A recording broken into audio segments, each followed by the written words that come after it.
Three, two, one. Good evening and welcome to Thursdays with NAMI. My name is Peg Morris and I'll be your host for tonight. I'm the Director of Programs with NAMI North Carolina. That's the National Alliance on Mental Illness of North Carolina. Thursdays with NAMI is our way of building conversations and building community on the topic of mental health. I'm glad you're here. Tonight, we're looking at traumatic brain injuries. What a big topic. A TBI is caused by a blow, a bump or jolt to the head, or a penetrating injury. It disrupts the normal function of the brain. It's estimated that 2.8 million people in the United States sustain a TBI each year. What's that about? That's almost 1% of the population. That means TBIs are more common than schizophrenia, which I didn't know before today. Schizophrenia gets a lot of attention in the media. How exactly does a TBI relate to mental health? Well, some of the symptoms are general. You might have dizziness or, of course, head pain. But some of them really look like a mental health challenge. You can have mood changes, depression, anxiety, sleep issues. That does sound familiar.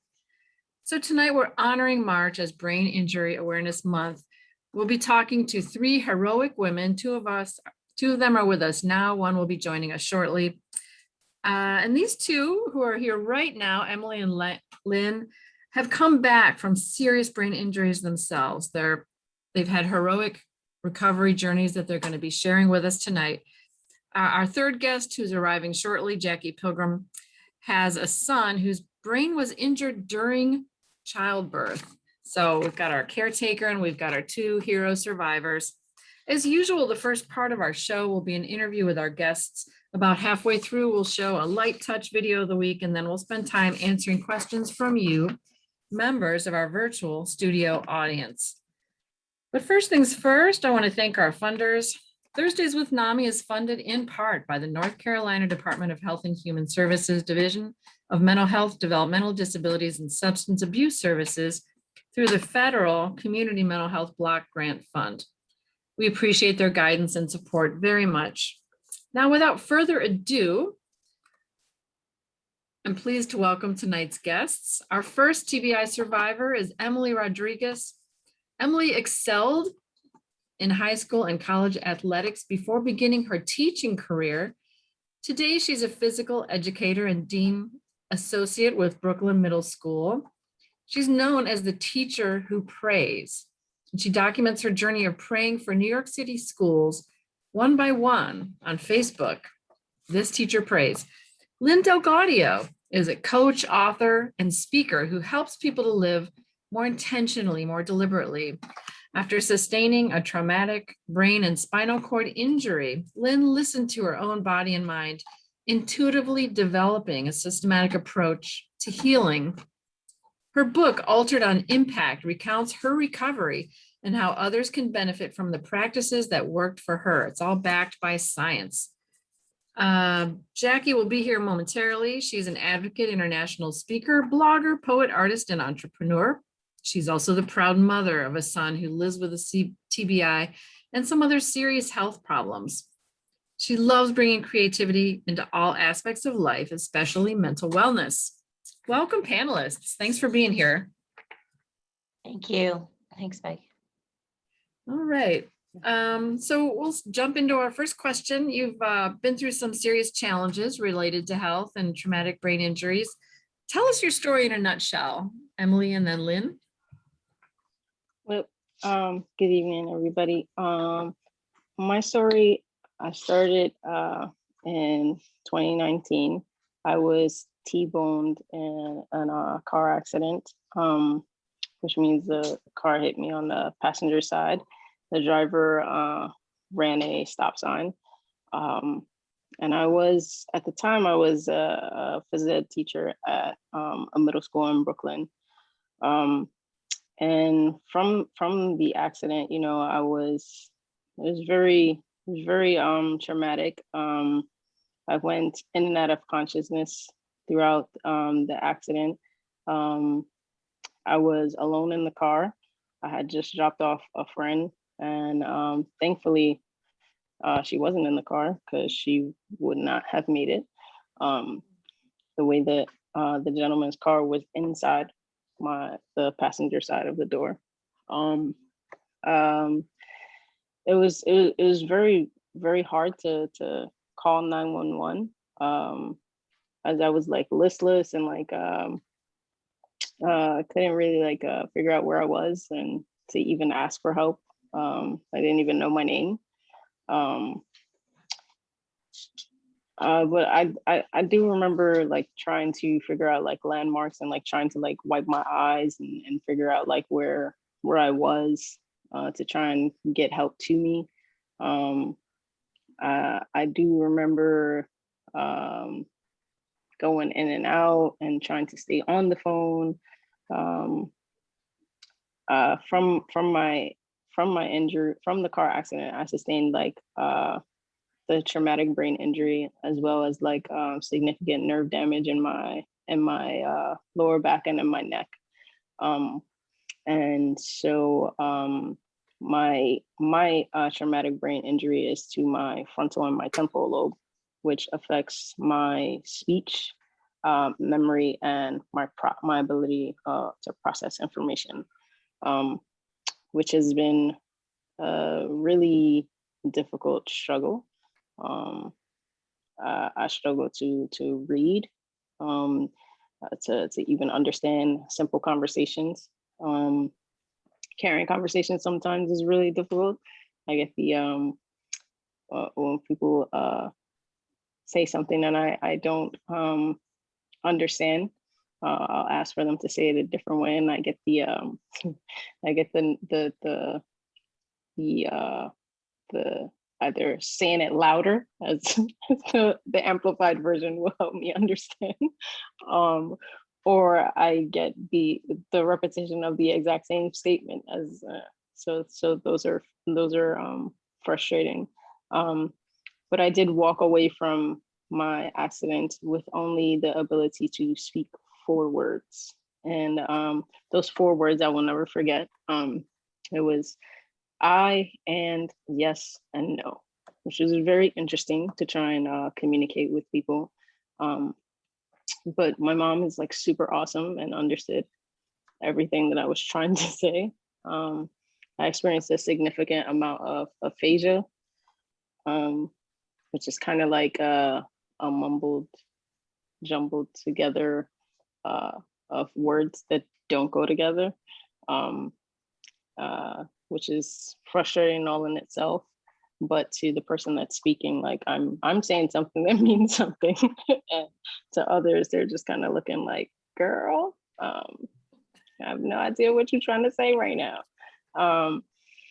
But yeah, it's been a road, a lot of therapy, a lot of different therapy, like a lot of sensitivity to light, a lot of migraines, um, a lot of spending time in the dark, literally, not figuratively speaking, like literally sitting in the dark,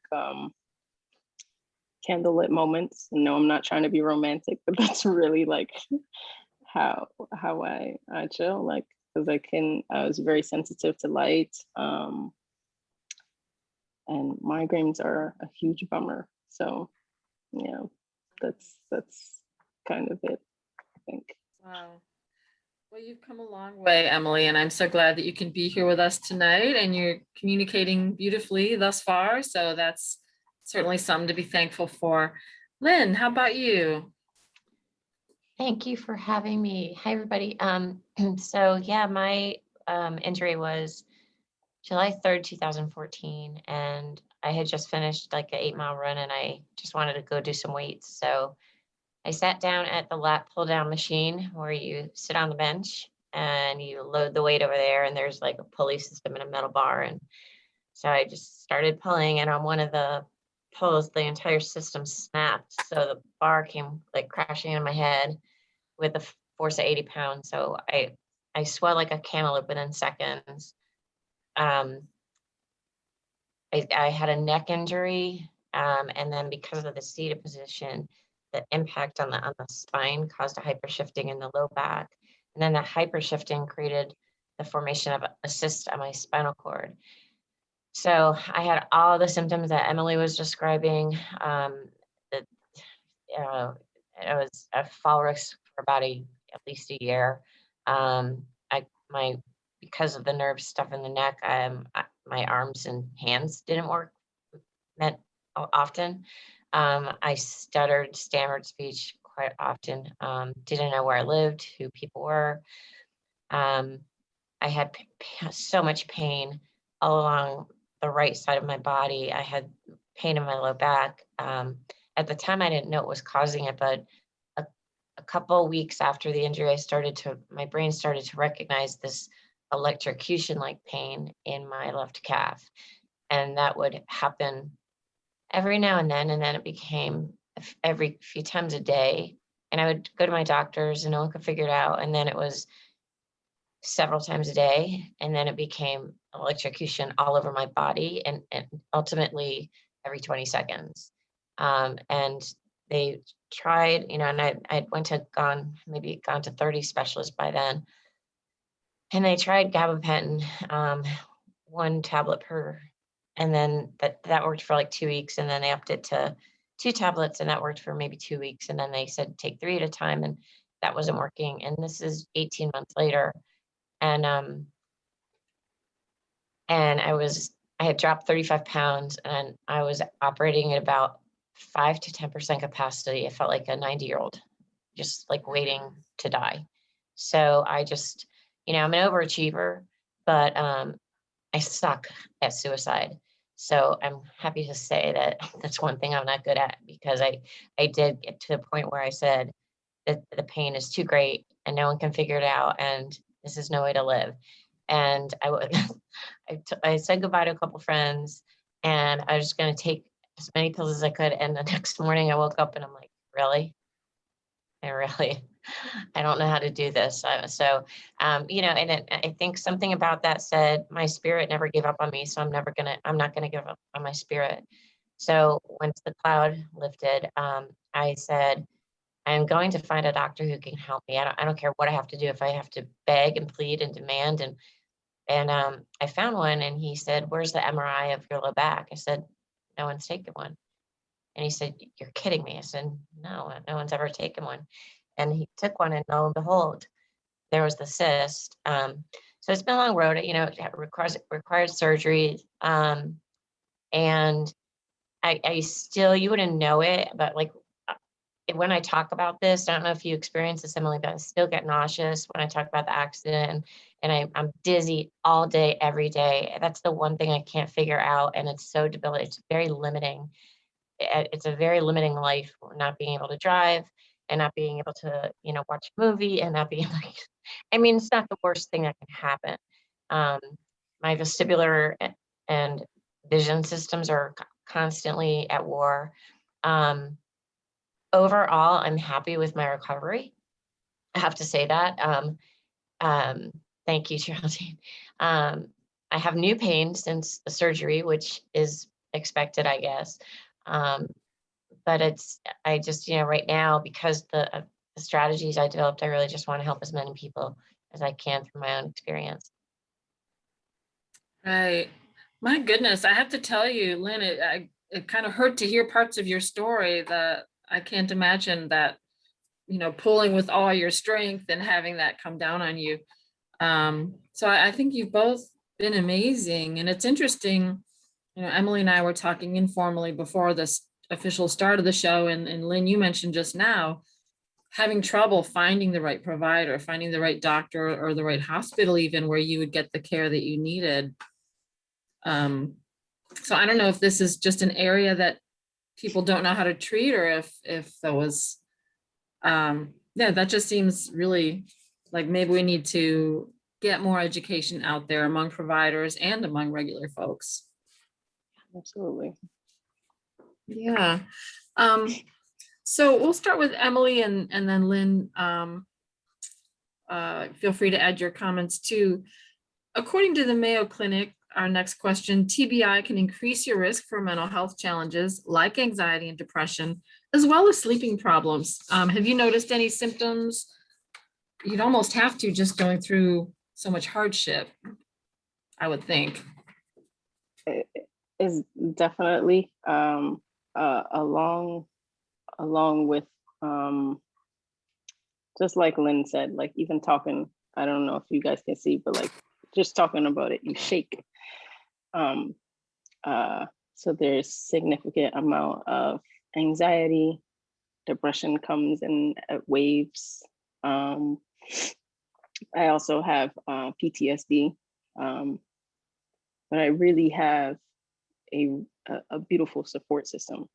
I have my prayer line that I call in on every morning. It's a beautiful, beautiful family that we've created throughout the pandemic.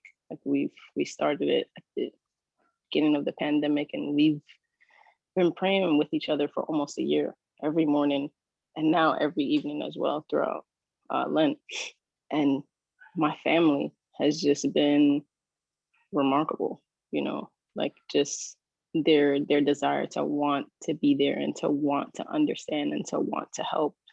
And I won't lie, like if I didn't have speech therapy, if I didn't have cognitive therapy, if I didn't have you know, a psych, if I didn't have those things, physical therapy, these things would be magnified even more, 10 times more. I feel like my relationship with God and my spirituality and my practices have supported me through. And my anxiety does creep up. Just before this call, I was freaking out, like, oh my God, I have to speak, I have to speak, I have to speak. And it's not just I have to speak, it's what I'm speaking about, right? Just to take myself back to being in that car, just to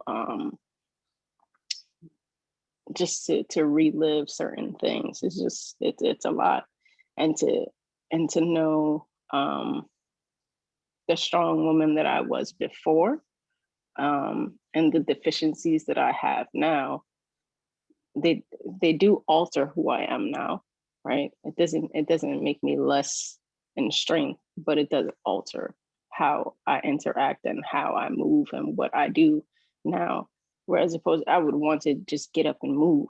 And there's some days where I literally just can't pick my head up. I can't just get up and go. That's not, I have to make sure that I'm taking certain medications and I'm on my regimen. And if I deter from that regimen, I'm going to feel it. And aside from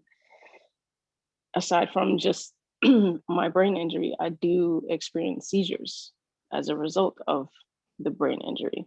And so that's not fun at all. And at first I had no idea what they were. They were just happening. And so I don't have like what you see on TV where someone's like convulsing. I have what is called absent seizures. And so it's literally like nobody's home. And I just get caught in a moment.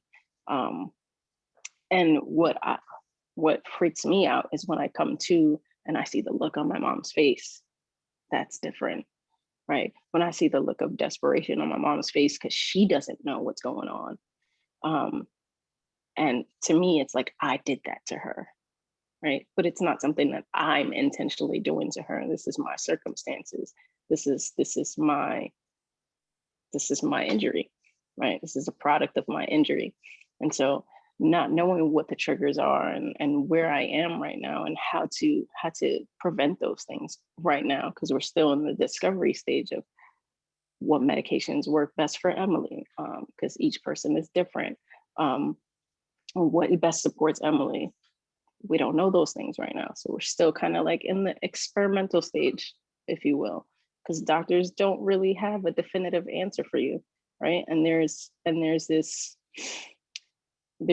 probably the biggest thing is that there is no timeline for a traumatic brain injury. Whereas like you break a bone, they're like, oh, in a month, you'll be good. Traumatic brain injury, there is no timeline for your healing, right? Your healing can take a lifetime. I can go to my grave still trying to heal, right? And still be missing a little part, right? And so that's another frustration where I'm the type of person that I want to know what I'm working towards so that I can give it my all. And if you're saying in a month, then in a month I'm gonna go hard so that I can get it done in 2 weeks. That's me, right? But since there is no there's no time for me to work towards, it's like, wow, I'm just working. And sometimes that cycle, getting up and doing the same thing and then having setbacks some days, is just like that puts you in a downward spiral. And you'll catch yourself like, what am I doing? Am I really progressing? And then you have to go back to day one. And I have to say, well, Emily, are you saying I and yes, no? Or can you actually have a conversation? You can actually have a conversation, right? Can you actually say what you mean and it actually like come out? Can you actually have a full sentence come out? Yes, you can. So it's literally like taking the moment and like trying to count my blessing, right? And picking it apart and then sitting with that and having my family be able to pick me up in those moments also and point out like, hey, like handle yourself with some grace. But it's not easy. These things are like something that we're gonna constantly deal with. It's a never-ending cycle for us. And some of us get stuck in it, you know, myself included. I've been in ruts for a month longer. PTSD is no joke. Like I still can't be in a car. Still can't be in a car and a car be going through a stop sign on the right side. I freak out. I'll gasp. Like it just takes me back, you know? So it definitely. It's something that I experience on a daily. Wow. Wow. I'm sure it was a trigger to come here and share this, the toughest moments of your life. So I really appreciate your being here to lift up other people and educate other people. That is a lot of uncertainty. And Lynn, you mentioned, you said you're bad at suicide, which thank goodness for that. So you did have an attempt. Yeah. I'm so glad that you're here with us. Yeah, me too. I'm really bad at it. But I will echo what Emily said. It's funny because I've never had social anxiety my entire life, and I have social anxiety, not all the time, but it's frequent. And I have anxiety, and I have panic attacks, and I have PTSD and anxiety attacks, and I can't PTSD is wicked, and I was triggered crazy in January. And ended up in the urgent care. So it's just, you just have to practice gratitude every day as often as you can, because it is and focus on, like I don't feel like I'm a damaged human being because of this. It's just something that there are plenty of people out there who have really bad knees and they can't walk right. And I've got a different type of injury, and I never know when it's gonna hit. And there's like, the guy down the street doesn't know when his back's going to go out. I don't know when my brain's going to go out. I have days where it's like a brain blip, and from here down, it's Lynn. And up here, I have no idea who's infiltrated my brain. And like Emily can say a full sentence to me and I'll go, I've heard every single solitary word, right? I have no idea it's a different language. I know what each individual word means, but I can't make any sense of that sentence. And those are not as frequent, thank goodness. But it's just bizarre. What was I writing out? I can't even read my own writing hand because it's so. Oh, and then so I do have these episodes, and I don't honestly can't figure them out, but I honestly feel like I'm stroking out. It's the only way I can, and I don't know what it is, but it's terrifying. It's different than regular dizziness, and it's just I feel like my heart and brain are like seizing, and my central nervous system is just like misfiring, and that is anxiety producing in itself. So yeah, but I get all. Yeah, and I most everybody I know has some sort of those mental health issues subsequent to the trauma. Mhm, mhm. And there is no Wow. timeline. They were telling me the first day, and all my impact tests were 0. I think I had one that was like 5%.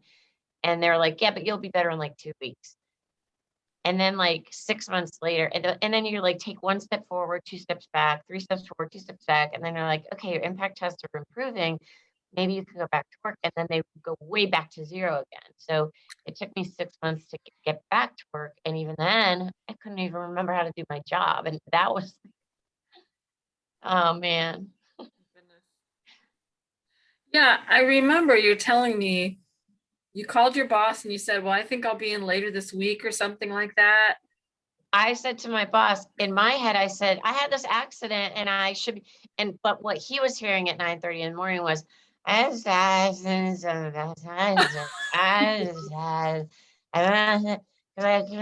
could not speak. And in my head, it was coming out right. And he's like, oh, no, no, no, no, no. You're going to be out for a while. Yeah. Okay. My goodness. Wow. Well, that is an awful lot of uncertainty, but you have come so far, both of you, and you've written a book, you have a prayer project.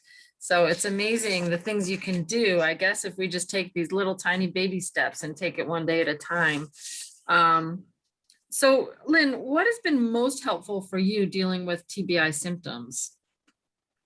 Hi, Pooch. With the symptoms, I know this is going to sound, because it's not really symptom. I mean, overall, dealing with all of this, meditation and appreciation and humor. Because I remember days where I was terrified to go outside in public because I thought, I mean, 'cause I was still probably sensitive to light and people, but I remember in my brain, I was thinking, oh my gosh, but what if I start taking all my clothes off? Or what if I like start peeing in public? Like, these are the weird thoughts. And I had to go, okay. And just the silly things I would say and do, I had to just laugh it off because I just looked at it as a life experience. I would get beyond it at some point, and there's no sense in shaming myself because, one of the big thing I learned, when people would call because I didn't know anyone around here, they would call me from up east or down south. Are you okay? Oh my God, this is horrible. You're never going to run again. Aren't you mad? Or da, da, da. And when I heard that, I literally felt my brain swell in my head, and I would get with the fanning and the eye pain and the nausea and I was re-traumatizing whenever I let bad stuff in. So when those weird things, if I were to say or do something funny, there was no sense in shaming myself because those negative emotions were going to create stress and that was going to create inflammation, and that was counter to what we wanted to do. We wanted to take that down. So that was really helpful early on, but I meditation and appreciation, and I'll tell you why I didn't realize this until, uh, gosh, maybe 2019, when I had a talk with this guy, Dr. Gary Epler at Harvard Medical, and I said, for the most part, except for my failed attempt, for the most part, I was able to stay out of victim mode, and I have no idea why. I don't know how I did it. I just feel like, thank God. But I was curious, and he said, because from day one, you practiced appreciation constantly. Like, and because you did that, you took yourselves out of the amygdala and out of those areas like the PCC, the regions of the brain where we do feel like victim or judging ourselves and others, and fear and guilt and shame. And you didn't know, but like I had no idea. But when you're in appreciation, you're in a state of the brain where growth and healing is possible, where it's not in the other areas. So that has been huge. All right. Well, I'm going to write that gratitude list tonight when I go home. That's for sure. It is such a positive thing to do. And that's so interesting. And it makes perfect sense when you say it, but it's a real epiphany. Like your brain isn't going to be active in both areas at once. So you can focus on the gratitude or you can focus on the fear and the darkness. Emily, what are your thoughts on all of this? What supported me best was being in quiet space. So I know I joked earlier, but really, like, I really have I had my apartment mostly candle lit, and no TV or anything like that for months, because I couldn't stand the I couldn't I couldn't take the screen time. I didn't have my cell phone or anything like that for months. If anyone was reaching out to me, they would really be communicating with me with my mom or my best friend Ruby. They were the ones that were handling everything for me like that. And I really just took the time to just be in a dark space and be on a certain like routine schedule. That really helped. Having a routine and trying to get my brain used to doing certain things at certain times, and putting even my therapy schedules in sync throughout the whole week. So like everything was the same thing repetitively throughout the entire month. And even my physical therapy place, they worked with me where I would be the only client in at that time. And they would no music or anything because they knew like sound. I mean, I would have breakdowns. And I mean like I don't like sound was really, really, I had to wear earplugs until maybe a couple months ago. Like sounds and like people talking, too many people talking at the same time. I would feel so overwhelmed. And I would cry. In doctors' offices that I would go to. I remember one doctor's office I went to had a TV on.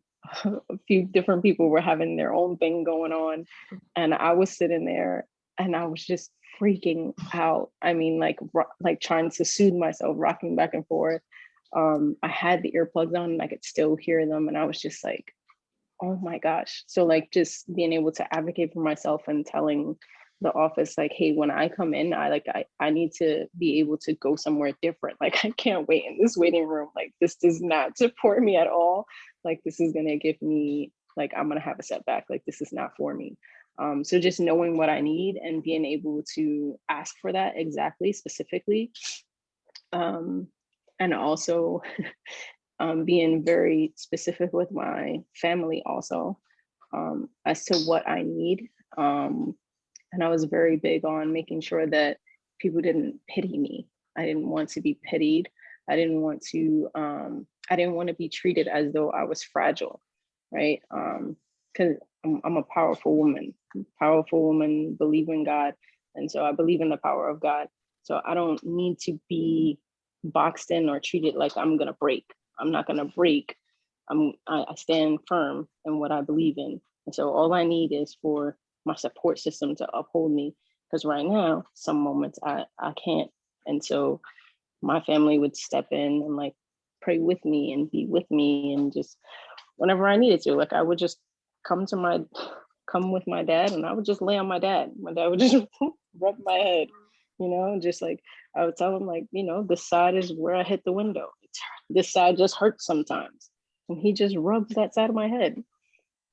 I mean, it doesn't do much, but it's soothing because I know like he's there. I'm not alone. I'm not facing it alone. And just giving myself grace to know that like I'm going to have great days. I'm going to have really bad days, and I'm going to have like okay days. And just being okay with the fact that like it's not going to be something that I'm going to see a result tomorrow. I'm not going to see like healing tomorrow, right? It's going to be something that I have to work towards for a while, and I have to be okay with that. Or like I get to be okay with that. I get to have faith that the end of this is coming, and I just have to keep powering through and just handle it with grace and not get so overwhelmed. As like I let go of like trying to control the situation myself and trying to be like, I'm gonna heal from this by this time. Like, no, you're not. You're not a doctor. Like, stop it. Like you can't predict that. Like this is not what's gonna happen. let go of that and just let it go through its course and allow those that can support you. Like I've almost burnt down my apartment. I'm not proud of it, but I did, because in the beginning I was too proud, because I just wanted to be me so bad. I wanted to be the old Emily so bad. And so I tried to cook by myself. I couldn't cook by myself because I couldn't remember that I put the pot on the stove. My goodness. I walked away and I forgot that I was cooking. Yeah. And the next thing I know, I smell fire. I called my landlord and I'm like, hey, like, smells like fire. Like, what's going on? And he's like, I don't know. It doesn't smell like fire anywhere else. He comes upstairs and he's like, sweetheart. Wow. He's such a cool dude. He was just like, listen, I'm gonna call your mom. It's okay. Like, him and my mom are so cool. He's like, I'm gonna call your mom. It's okay. It's all right. Everything's fine. He was like, but listen, I'm gonna order you something. Sit down. Like, Wow. you should not be doing this. Like, you know. And so just allowing those to help you in the areas that you can't. Don't try and do too much before your time. It's just like trying to run before your foot is healed, and you can't do those two things. So don't try and do it before your brain is at the spot that it needs to be for you to do certain things. That's how I've been handling it. That is head and shoulders the best landlord story I have ever heard.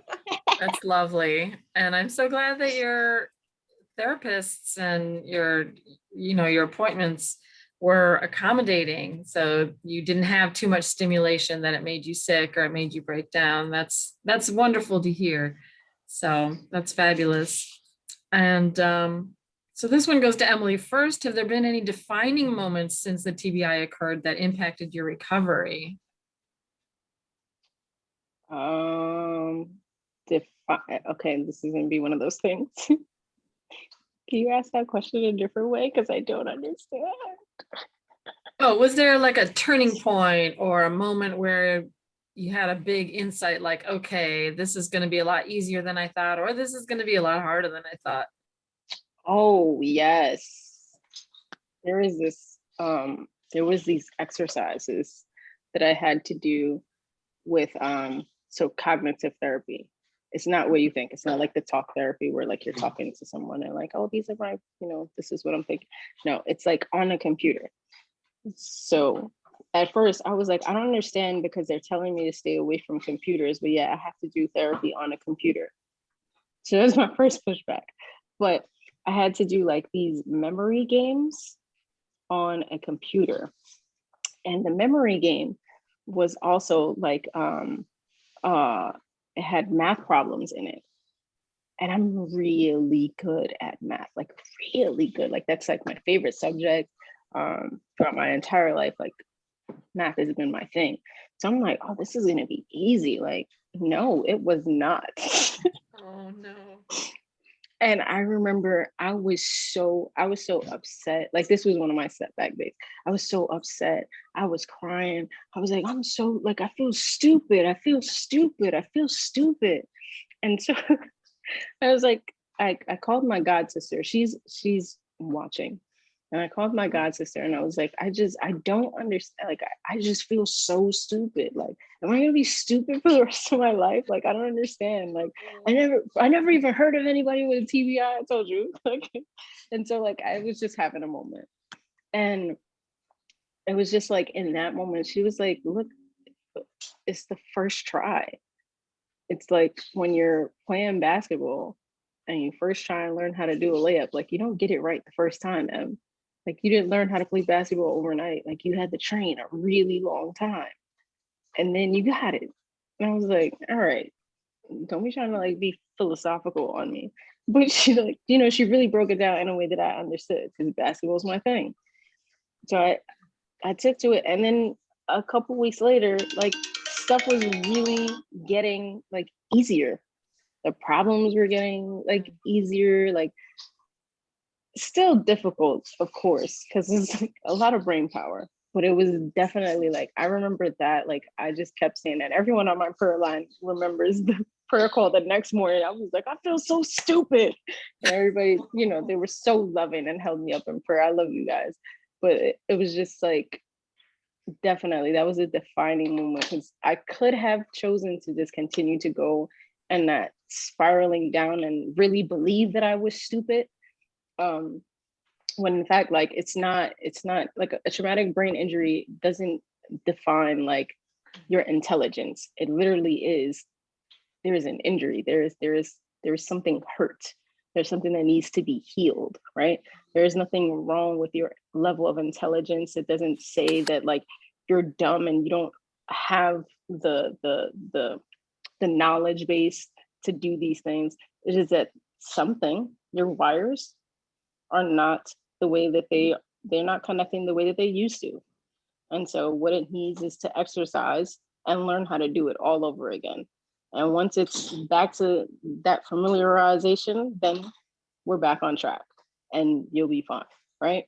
Or close to fine is what they say, right? So being able to reach out for my support and them reminding me of that and giving me the encouragement that I needed to keep pushing forward and understanding who I am and whose I am, I understood that like this wasn't like this wasn't going to define me. It was just a defining moment. It wasn't like Emily is stupid. No, it was a moment where Emily got to decide whether she was going to identify as stupid or she was going to take this and learn and push through. Oh, well, that is a great defining moment story. Right on. And we got a really nice comment in the chat box. A lot of accolades for both of you. I like this one. A statement of appreciation.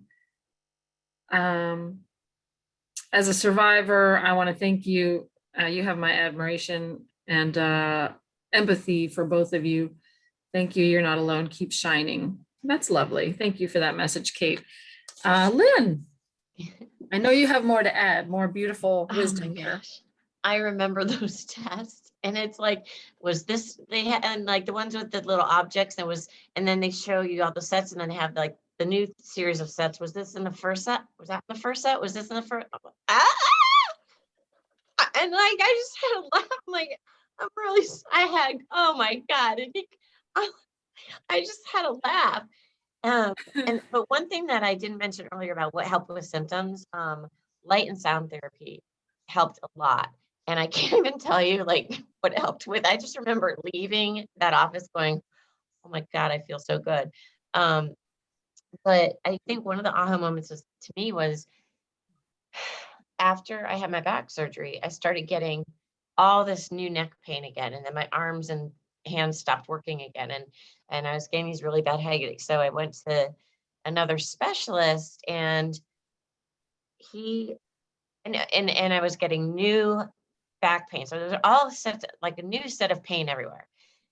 But my main problem was my neck again. And I walked into this guy's office and I saw him, this surgeon in Raleigh, and he said, all right, I want you to, I had a follow-up with him like the next week. I went for the follow-up, and he's like, all right, we're going to do another surgery. We're going to do another fusion for you. And we want you in here in a week.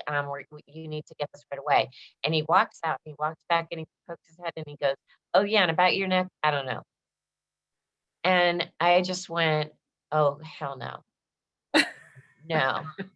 No, I am not. No. Like, and I just went, I'm going to have to be the one to figure this out, because I don't even know, that must have been number 26 by then. And again, like I didn't have it. Like when I went in for my back surgery and laminectomy and a fusion, people would look at me and they're like, oh, you're doing so great. You're doing so great. I'm like, I'm not doing great. Oh yeah, compared to everybody else on this floor. Yeah, but I'm like 30 years younger than everybody else on this floor, and I'm an athlete. So this is not good for me. And then I was thinking, like, who is advocating for all these other people on this floor? Because a lot of them seem to be there by themselves. And it just struck me like, what a shame. And it's hard enough when but I had to learn, that was the pivoting moment. And I went, okay, I know a plant-based diet is really good. I know meditation is powerful. I know that I can send signals into my body that to make it feel like I'm already whole, and I'm going to do this, and I'm going to be committed to it 4 hours a day, whatever it takes. And do you know, I meditated myself out of pain within 3 days. Now, it wasn't consistent. I had to really, really practice, but I did. I went on 100% plant-based, organic, non-GMO diet, and a lot of the pain inflammation went away. And they were ready to cut me open. Um, and then, and the whole funny thing is with all, um, it took them 18 months to do an MRI. And they were like, well, let's do a myelogram. Let's do a discogram. My God, don't ever let anyone do that to you. Let's do a nerve conduction study. Let's do this. And not one simple MRI. And these are good doctors. So I honestly feel like a lot of them would look at me and because I was so athletic and they would go, all right, you're going to recover fast. Or I don't know what, or in their minds, I was just some sort of concussion case. And then until I wasn't. And then they're like, we don't know. It's just, and, and I was begging and pleading for, would you guys talk to each other? And they refused, and there was no collaboration. And I mean, I don't want to disparage doctors. It was frustrating because trying to find the answers. Some were really, really good, but I remember the first neurologist, it was not the first, third neurologist, um, because I went there because of the dizziness and the debilitating dizziness, and my hands and arms weren't working, and he sent me to get a sleep study. So it's quite frustrating when you run into that kind of thing. And when you're trying to, and I had to try to keep and then when I end up in the ER because my pain is so awful, and the ER doctor is accusing me of being there to score drugs. And had he looked in his system, he would have known that I've never done recreational drug in my life. But I'm like, that's on him. That is on him right now. I mean, you're in survival mode. You got to do what you got to do. But it was that when that one doctor said, yeah, we're just going to bring you in for another surgery. And I have no idea what's going on with your neck. And I'm like, okay, this is going to be up to me 100%. 100% Wow, up to me. that is a heavy realization. Wow. And But we all hopefully, have that power within us. Firmly believe we all have that intelligence in our body. And like I said, all I did was take cues from my body and then respond. Is it making me feel better up here? And if the answer is yes, keep doing it. If the answer is no, stop. right. Yeah, it's simple but amazingly effective. It sounds like you just uh, your intuition led you right down a path of healing, and uh, the effects clearly are amazing. There was a question in the Q&A. When did your injury occur, Lynn? July 3rd, 2014. Okay, and Emily, I think you said this. It was the end of 2019. Is that right? November 21st, 2019. Okay. So this one goes to Lynn first. Each of you have creative projects that have helped you cope or somehow evolved after your TBI. Tell me about your creative projects. So mine was my book, Altered on Impact. And it is, I just happen to have a copy, you guys. There it is. So what made me write that book is that about 3 years into the process, 3 years or 4, somewhere about 3 or 4 years into it. And I'm driving down the road and I realize I am in this just amazing state of bliss that I've never experienced before. And like the joy was just washing all over me. And I had to pull over because it was actually like anxiety producing because it felt very natural and like this is how God intends me for all of us to live. But it was so unfamiliar. But I was like, okay, this feels so good. I want to just sit with it as long as I can and just maybe try to put an imprint, a memory in my body so I can bring it up on recall. But it struck me like, wow, I think a lot of us are walking around with a huge deficit of joy, and that's a shame. But I turned on YouTube, and this guy was talking about this horrific accident that he was in, and they said you'll be in a body cast for a year, shattered his spine, you'll never walk again. And he said, if I can walk out of here in 12 weeks, I will dedicate my life to neuroscience. And he did. And that was the very first time I ever heard of Joe Dispenza. But he was in the discussion, he was describing all this science behind why the appreciation was working, why the meditation worked so much for me, why my elevated emotions were working, my intentional, like in my deliberate thinking, and like all this. And I was like, I was blown away. And so that's when I thought, oh, this is just not some, you know, fortunate thing that happened to me in my healing. This is actual science. And when I learned that, I was like, I have to write a book because I know I can help people. Um, and that was the impetus for me quitting my job. And the funny thing is, my oh, thanks for that. My um boss called me in. We were pre-merger. He called me in one day and he said, "Get over here right now. We need a one-on-one." And I thought he was going to fire me. Um, and he just wanted to know what I was doing. I'm like, what do you mean? He's like, "Well, you're just really happy." And I'm like, "Yeah, I am happy." He's like, "Yeah, but really happy and like really productive." And I'm like, "Is there a problem?" He's like, "But really happy and really productive and really steady for like 3 months. I've been watching. I want to know what you're doing." And I just realized it's everything. Like, so for me, it was like, I realized that like my injury was actually the biggest blessing I could have ever had. And people who know me pre and post are like, "That was the best thing that ever could happen to you because you're such a much better person now. Thanks a lot." Wow. But so that was the impetus. And yeah, and I took those strategies and that became the framework, not only of the book, but for my coaching programs. Right. I have started the book. I can say it's a good read, the first 50 pages, and it seems very well organized and helpful. So I'll give a full report later. Thank you. And a note from someone who works with folks with TBI, this has been interesting and eye-opening. So thank you for that. All right, Emily, your thoughts?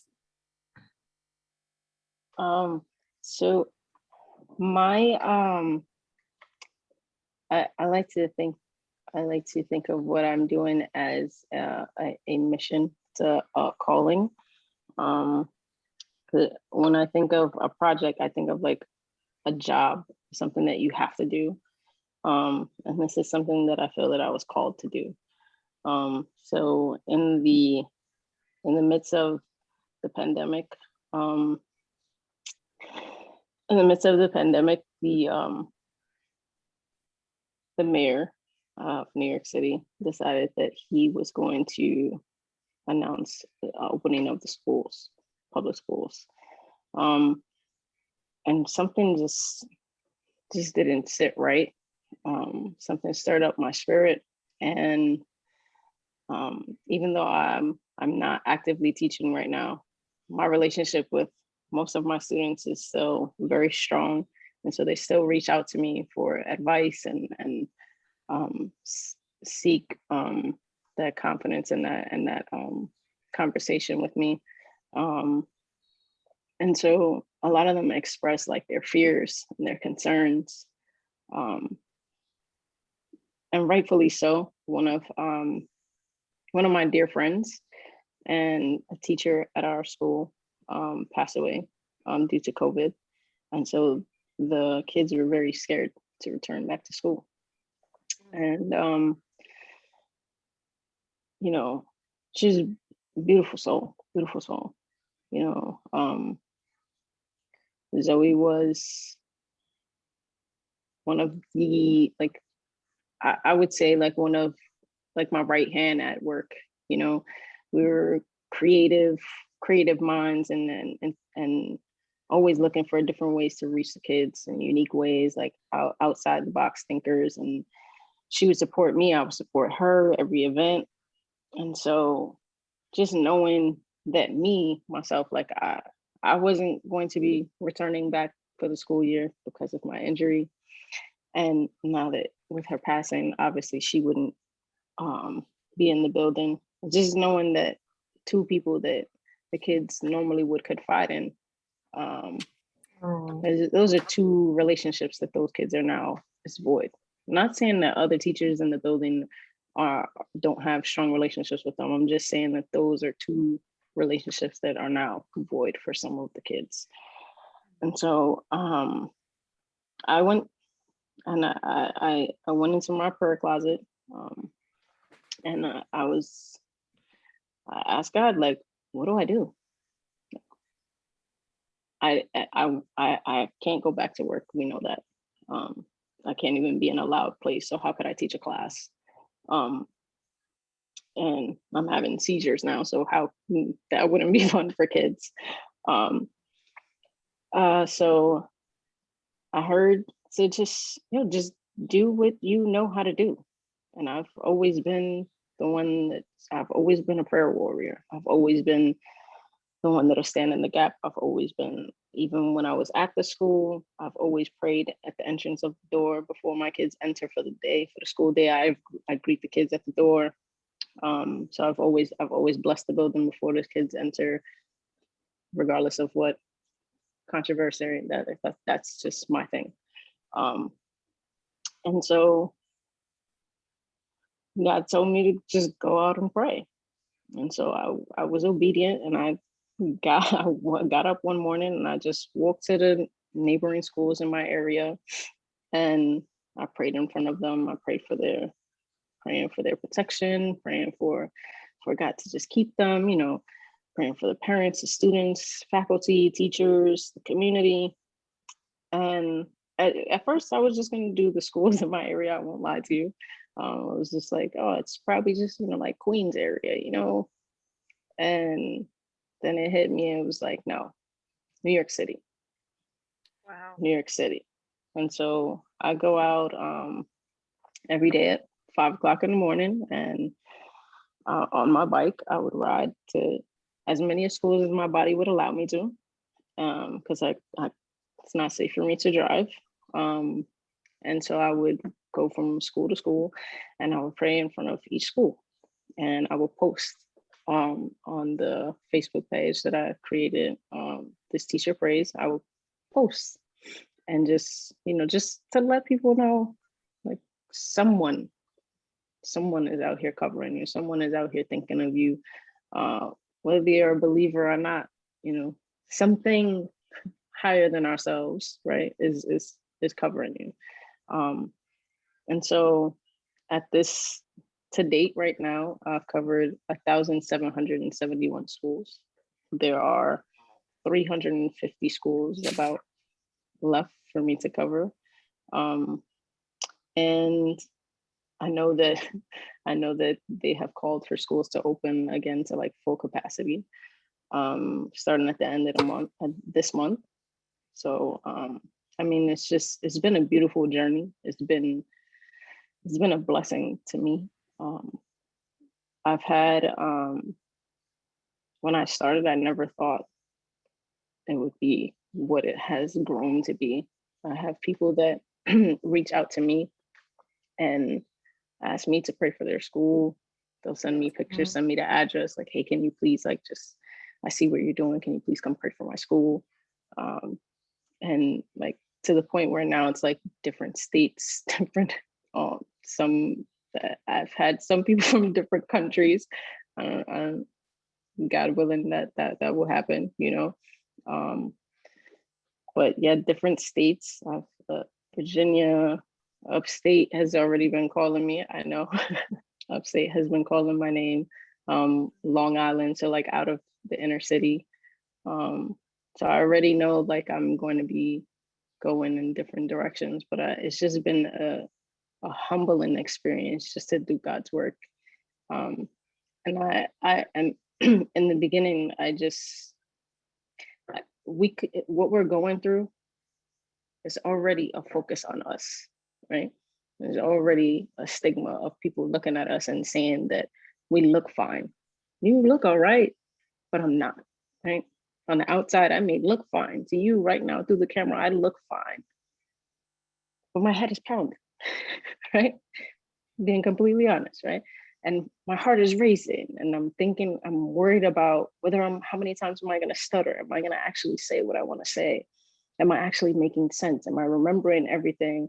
Am I saying the sentence in the proper way? Am I answering the question that she asked me? Like, there's so much going on, right? There's so much going on. Am I going to lose my train of thought in the middle of my sentence and be able to recover on time for me to make this make sense, right? There's so much, so much, so much, so much going on.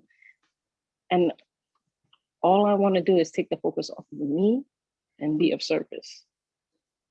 That's all I asked. That's all I asked God. How can I be of service? And he told me to get on my bike and go and cover his children. And so that is what I do. Every single day, I go out and I cover his children. And that's his children don't, young, old, short, doesn't matter. His children are his children. It has no age, it has no cert, it has no look, right? So I'm just an obedient, willing vessel. I didn't want it to be about me and what I'm going through and why and how come this happened to me. Like, this happened to me because someone needed to cover New York City schools. And if I was teaching, I wouldn't have the time to do this. Wow. If I was teaching, I wouldn't have gotten closer to God, right? I wouldn't have been praying. I wouldn't have been able to hear his voice. I wouldn't have been able to receive the message to go pray for schools. I would have been too preoccupied about work and after school programs and friends and gatherings and all of this. I would have been too distracted for me to be able to hear that he was calling me to do something for him in his name. So none of this is for me. So I don't want anybody to think like, oh, Emily's sitting up. This is all in the name of all glory to God. I'm just doing what I'm told to do. And I'm just praying that, I pray that each life in each of those buildings is touched and blessed with every prayer that I send up. That was all. 1,800 schools almost. My goodness. Yeah. Impressive. Yes. That's a lot of schools. Wow. So we're going to turn soon to our video of the week. Is there anything that I haven't asked you that you'd like to say before we move on to the next phase of the show? I don't think so. Okay. Just want to put that out there as an opportunity. It is 8 o'clock already. I'm amazed by that. Yeah, time flies. You just have amazing stories. So we're going to wrap up the interview then. And before we move into the video, a big shout out to those working behind the scenes. Our mental health intern, Patience Gregg, does a fantastic job, and psychiatric nurse Gail Pruitt is always there. Both of them are helping out on the chat box and lifting us up with their comments and their insights. Executive Director Gary Kreitz for always being there. And thanks to Latanya, who's with us tonight, who connected me with Emily. So helpful. What a great story. So thanks to Latanya. And Lynn, I think Jackie Pilgrim connected you to me. Yes. She must have been waylaid this evening, but she's with us in spirit, I'm sure. Yeah. So now for our lighthearted video of the week. We have, let's see, this is our moment of levity. And since we're focused on safety and brain health, I thought I would go with, seeing if I'm getting to the right page. Sorry, I'm usually a little smoother with this, but I'm having trouble getting Zoom to show me the screen I want to see. So let me try this again. Yeah, here we go. So since we're focused on brain health, I thought we'd focus on helmets, an important accessory that enhances safety for everyone. This is a silent film. It's adorable. May be worth the wait here. Let's have a look at it.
All right.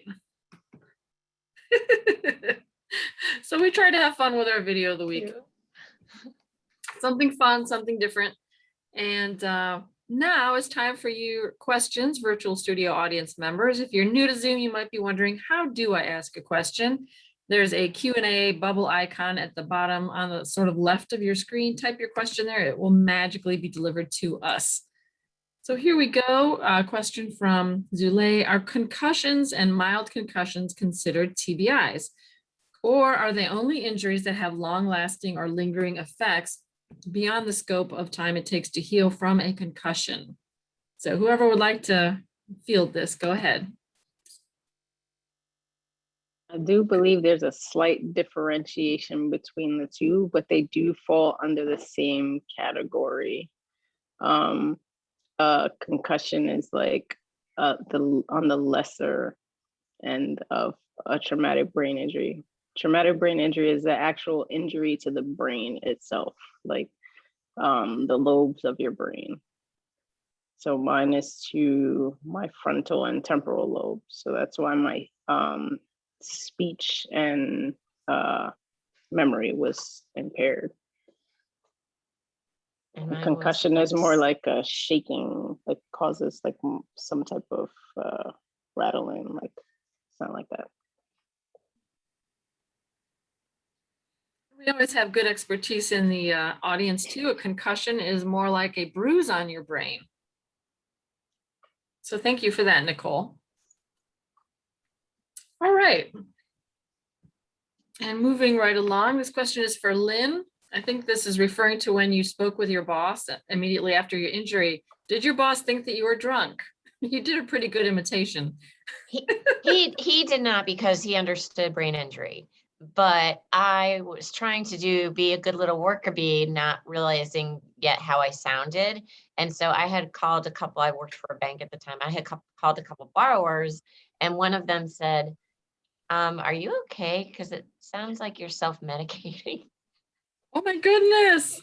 And then I realized, and then I hadn't explained what had happened, because I thought, I'm just going to try to do some work while, as long as I'm sitting here doing nothing with no stimulation all day, I might as well try to make a few calls. And so I called this one guy, Tom, and he was so kind. And then I told him what happened.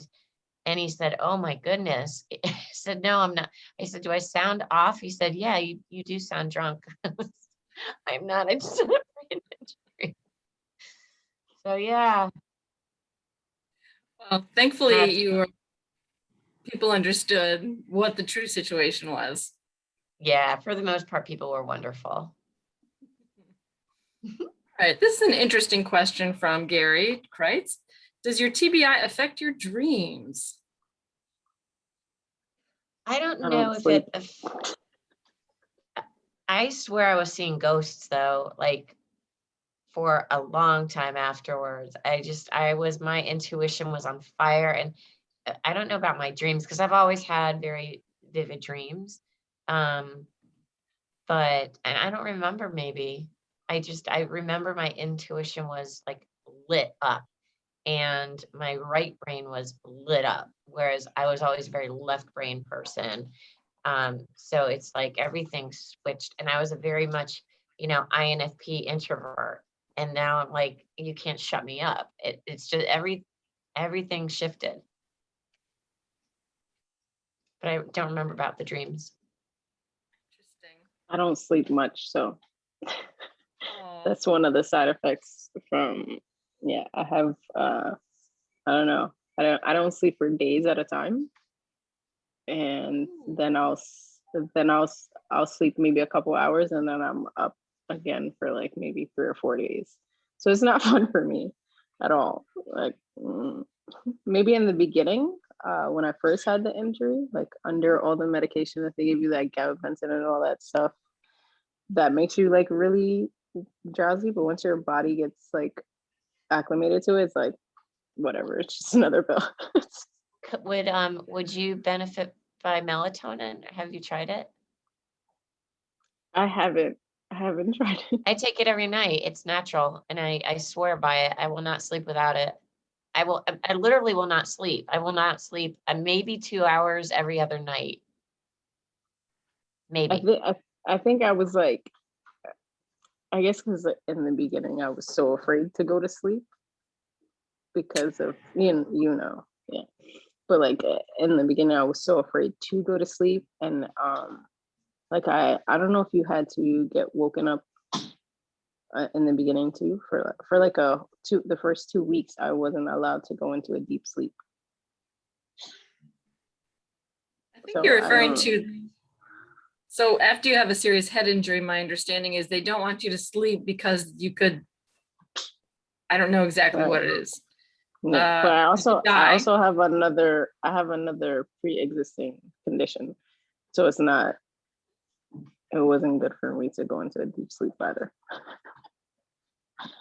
So I had some extra stuff going on. So I'm not. That's why I'm not sure about melatonin. I said that's my mom and my doctor. Right. I have heard good things about it as a natural remedy, but always good to consult with your doctor. Interesting question. So how long do you guys find you can focus for before things start to feel overwhelming? Oh gosh, when I first went back to work, it was maybe 10 minutes, and then I like weaned up to like 45 minutes, but that took a while. And it just depends on the day. I mean, I feel like I'm fully functioning, but if I'm really honest, I don't focus as easily. I have to play tricks on my brain and tricks on my mind and my thinking to get there. And I have to make sure I've done my appreciation breathing, and like I've got to get this in a good state. I think it just depends on the day. Overall, I think I'm okay now. I think I'm about as good as I'm gonna get. But I mean, in the first few years, it was really hard. It was really hard. I probably right up until 2018, I was probably still struggling. But I think I'm okay now. But I have my days, and I can't focus at all. And this thing all day long, And lights, I'm still sensitive to light. I was at my primary care the other day, and she's like, I wouldn't even do it. Like, you like move your thumb around and follow your thumb. And I'm like, ugh, I can't watch a movie on a screen. But I trick myself in ways, but I always make sure that every day I, might work 2 hours and take an hour off, and work 2 hours and take an hour off, and so I give my brain the rest intermittently that it needs, so I can, and maybe I work a longer day, but that's okay. Right. I think I'm on the lower scale. Yours is new. That's why I laughed when you answered the question. I was like, oh, like this is like my Zoom calls have been like that's where I really get to test it out. But it's also because I can turn off the camera, and I can move around, and people they don't know. But like like maybe 15-20 minutes, and then like I really and I don't mean it like to be in a rude way, but you know what, we have like these tricks that we develop, and like when I was back at work, whenever I was walking to somebody's office, I would always carry a stack of papers with me, and I would walk next to a wall, because I knew that at some point I was going to fall into the wall. And so if somebody was coming the other opposite direction and I happened to fall into the wall, I wanted to make it look like, oh my gosh, look at that. Like, I found an error in this report. I was just going to bring it over to Rocky's office. Thank God, it took me off my feet. And I would have like these little acting things I do and I don't think I was fooling anyone. But well, that's interesting though. You came up with sort of a social, a script for yourself to make sure you could navigate that situation. Yeah. Yeah. And I should say, we're all about self-care at NAMI. If you feel like you're hitting the wall now with the program, you can turn off your video or just tell us, hey, it's time for me to pack it in. That's absolutely fine. And we are wrapping up anyways. We're at almost 8:15. One question, what good things have TBI led you to do and to be that you might have done otherwise?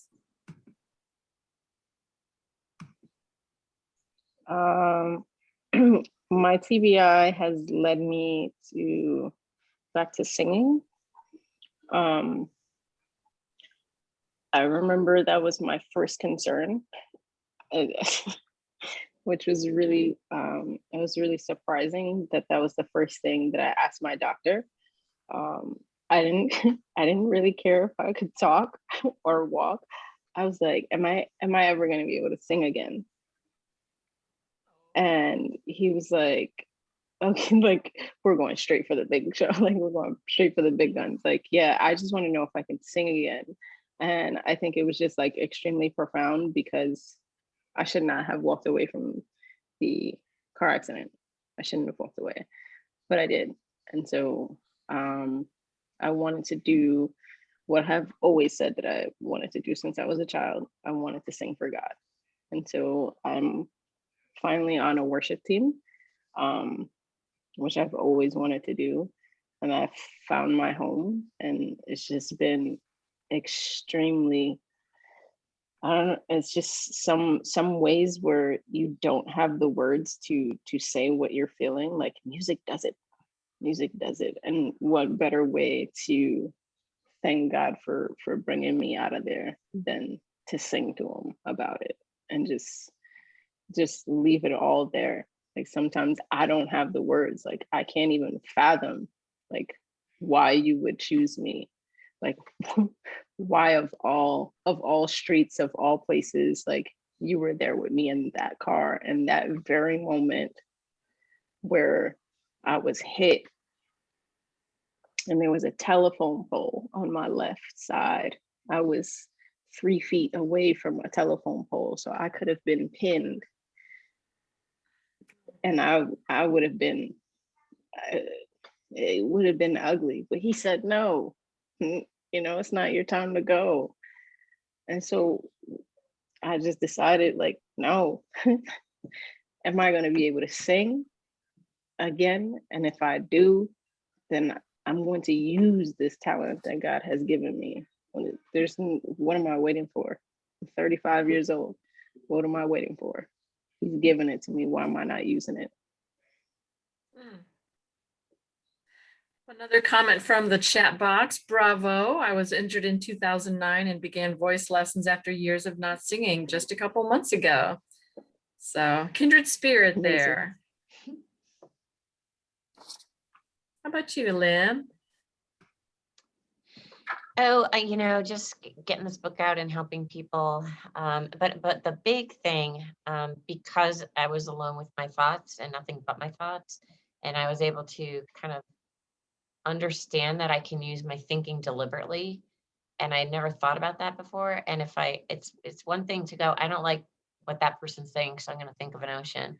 And then I was like, well, wow, I can pick what I want to think about at any minute of the day. And I don't have to wait for something negative to come into my field. And then I thought, well, not only can I choose what I want to think about, I can choose how I want to think about it. And then I just got really good at like identifying the thoughts that came through and like challenging those thoughts. And over time, I realized, you know what, I through all these practices and these things I was doing in the book, Altered on Impact, I was altered structurally, I was altered cognitively, and I was altered spiritually. And this whole process allowed me to tear down that personality Lynn that I was telling myself I was all these years, that, that we get tugged away from that core spirit of who we came into this world as. And it was like, it was enabled me to get reconnected with that spirit that never gave up on me and was strong and powerful throughout. And that was true power for me. And that was the first time probably that I was like, you know what? I really do love who I am. Probably the first time in my life that, I know I've said it before, but I've never felt it in that kind of way. And in knowing that, how powerful I am as a human being and how worthy I am as a human being. Like I could never look at another human being in the same way. Like everyone is epic. Everybody has a story to tell. Everyone has something worthwhile to, and I think like the biggest gift we can give humanity is our authentic, self-actualized, self-expressed being in this world, period. So I think that these are the lessons that I've learned through it, and that they're the best lessons. It's truly the best thing probably that could happen to me.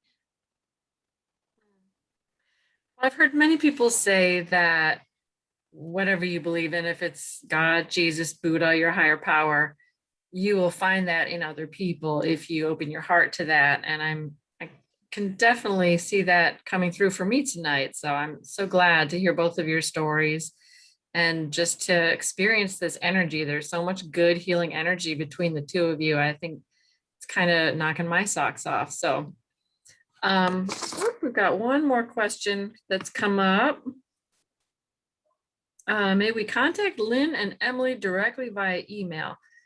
Sure. Maybe, why don't you email me at Okay. pmorrison at namiNC.org. I don't want to put anyone on the spot, but I'll be happy to serve as a go-between. I'm going to type that in right now. If there aren't any other comments or questions, we can go ahead and start to wrap up. But also, if it makes it easier, you can reach out to me on the This Teacher Praise Facebook page. That's right. I Googled hashtag This Teacher Praise, and that came right up. Yeah, so just put that in I mean, Google. I could put I really don't mind if people want to contact me directly. I can put my email in the Great. chat. Yeah. Sure, I just didn't want to leave it hanging and cause this big awkward gap. Message from Executive Director Gary Kreitz. Thank you. I am a better person for hearing this session tonight. Well, I can't think of a better note to end on than that. Thanks everyone for being part of our evening. Thanks so very much to Emily Rodriguez and Lynn Delguadio for being here with us, spending your Thursday evening and sharing your courage and your inspiring stories. My goodness, wow. So it's been a very quick evening, and come back in coming Thursday nights. We've got a discussion with a gentleman who wrote his memoir about life with schizophrenia, Timothy Dreby, pen name Clyde D. And we've got some fabulous things coming up in the coming weeks and months. Please be careful in the week ahead. Remember, always go where you need to go, do what you need to do, and absolutely be safe. Thanks, everyone, and have a wonderful night. Thank you. Bye.